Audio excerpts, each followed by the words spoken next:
Very honestly ഞാൻ ഇത് കഥ കേൾക്കുമ്പോൾ ഞാൻ കൺവിൻസ്ഡ് ആയിരുന്നില്ല ഈ സാധനത്തിൽ. ഞാൻ അദ്വൈതത്തെ ഒരുപാട് അദ്വൈതത്ത് വേണോ, കാരണം എനിക്ക് ഇമേജ് ഇഷ്ടപ്പെട്ടു. ലൈക്ക് ഇവൻ ഭസ്മത്തിൽ കുളിച്ച് നിൽക്കുന്ന ഇമേജ് എനിക്ക്. പക്ഷെ നമ്മൾ ഫോട്ടോഷൂട്ടൊക്കെ നടക്കുമ്പോഴത്തേക്ക് ഞാൻ മാത്രം വേറൊരു രൂപത്തിൽ നിൽക്കുക. എനിക്കൊരു ഇത് കിട്ടുന്നില്ല. അതായത് കഥയ്ക്കകത്ത് ഞാനാണ് ഈ കോസ്റ്റ്യൂംസ് മുഴുവൻ വർക്ക് ചെയ്യാണ്, ഈ കോസ്റ്റ്യൂംസ് മുഴുവൻ ഉണ്ടാക്കിയിരിക്കുന്നത്. He was very clear and how അതായത് ഈ പൊടി പറക്കണം എന്നുള്ള രൂപം എന്നുള്ള ഇമേജ് അദ്വൈതന്റെ മനസ്സിൽ ഫ്രം ദ ബിഗിനിങ് ഉണ്ടായിരുന്നു. അത് അതുപോലെ തന്നെ വരികയും ചെയ്തു. അത് ഭയങ്കരമായിട്ട് വർക്ക് ആവുകയും ചെയ്തു. അപ്പൊ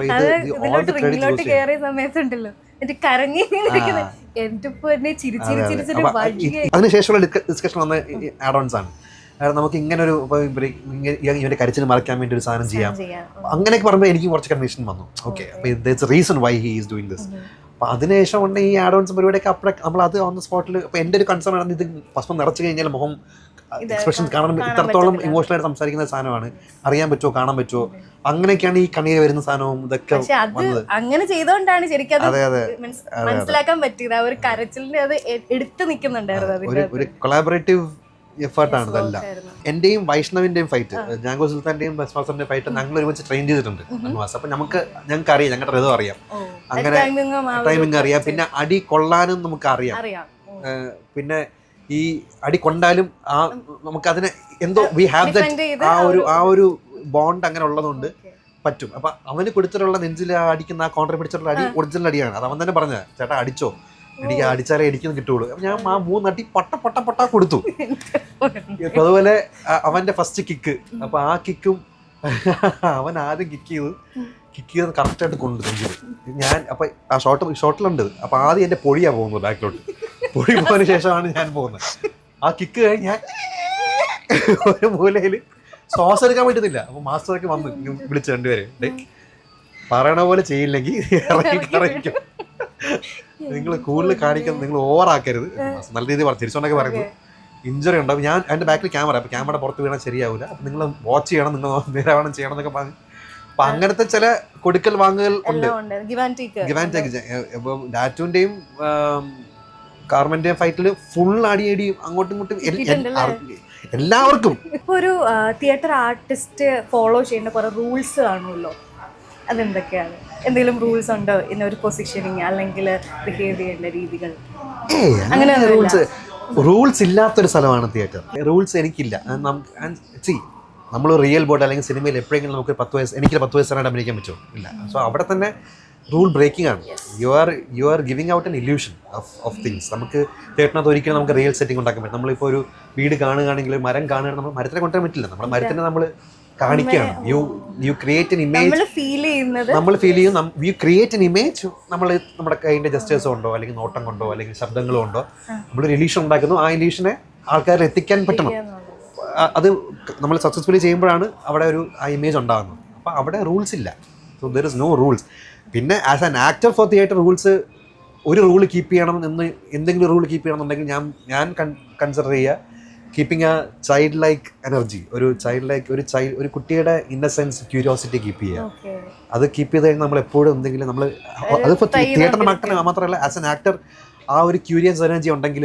എൻ്റെ അടുത്ത് റീസെൻ്റ്ലി ഒരു വലിയ ഡയറക്ടർ, രാജീവ് എന്ന് പറഞ്ഞൊരു ഡയറക്ടർ പറഞ്ഞ കാര്യമാണ്, you should have a child like curiosity to become a good actor എന്നുള്ള. നമ്മളെപ്പോഴും ക്യൂരിയസ് ആയിരിക്കണം എല്ലാ കാര്യങ്ങളും.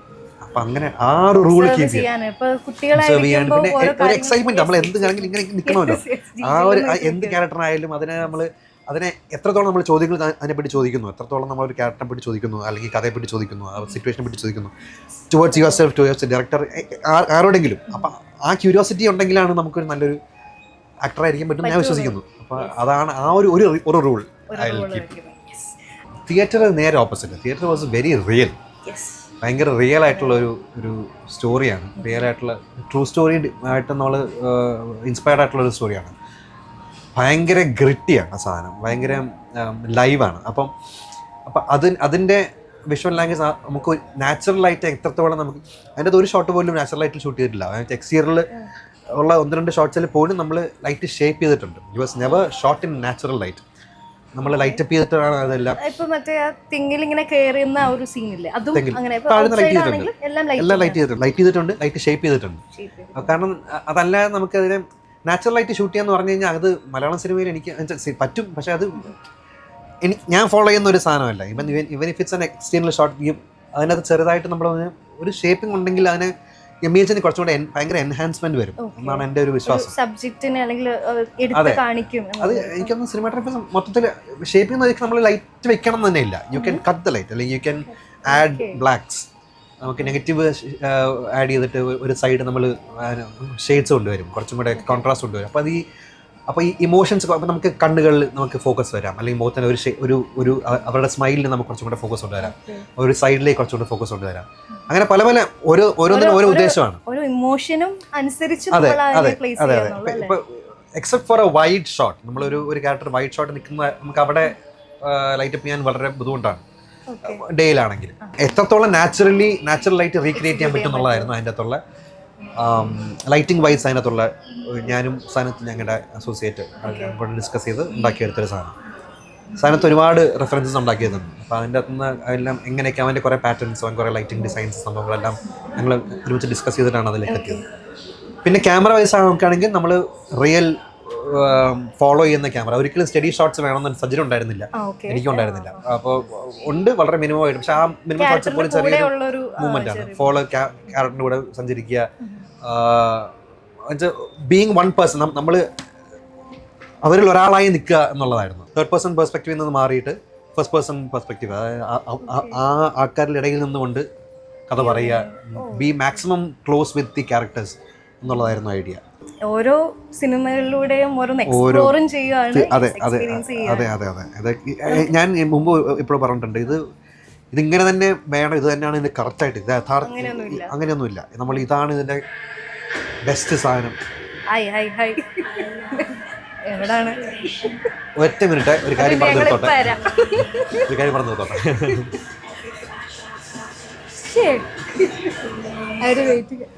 അപ്പോൾ ഇത് തന്നെയാണ് ഇതിൻ്റെ കറക്റ്റായിട്ടുള്ള സാധനം എന്ന് നമുക്ക് ഫിക്സ് ചെയ്യാൻ പറ്റില്ല. നമുക്ക് യു സി നമ്മൾ ചെയ്ത് നോക്കും, വർക്കൗട്ട് ആയില്ലെങ്കിൽ മാറ്റും, വർക്കായെങ്കിൽ വെക്കും.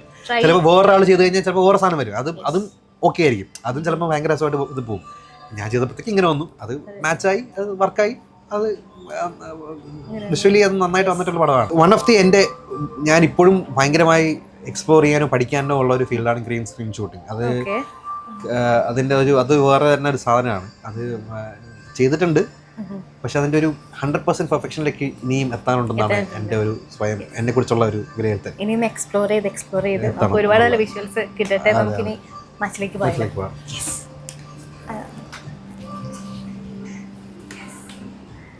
Last and final battle. The bell is rung and John Cena is ready. Attack! എനിക്ക് ഇതേലും ജയിച്ചേ പറ്റത്തുള്ളൂ. ഇല്ല, ഞാൻ തോറ്റ്. ഇല്ല സത്യമായിട്ട് ഈ ജോയ്സ്റ്റിക്ക് വർക്ക് ചെയ്തില്ല. ഇല്ലേ? നോക്കട്ടെ. അല്ല, ഉണ്ടെന്ന് തോന്നുന്നു. ഇല്ല, എന്നെ അടുത്ത് പറഞ്ഞു. ശരി, ഇത് ഞാൻ കുറച്ച് പിന്നെ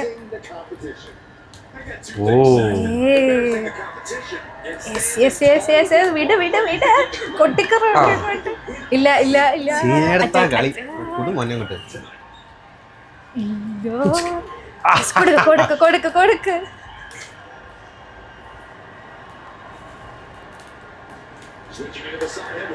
എനിക്ക് മിക്കവാറും ഞാൻ ഇത് പൊട്ടിക്കിട്ടോ. ഇല്ല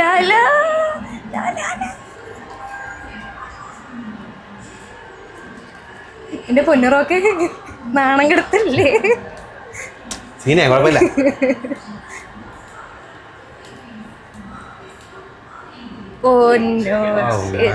കൊട്ടിക്ക് വീച്ചു. എനിക്കിനി ഒരു തിരിച്ചറിയില്ല കേട്ടോ. എനിക്കും പറ്റില്ല. എനിക്ക് കൊട്ടിക്ക്.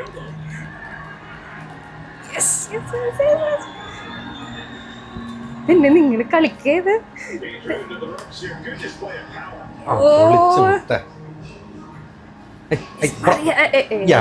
ഇടക്കേറ്.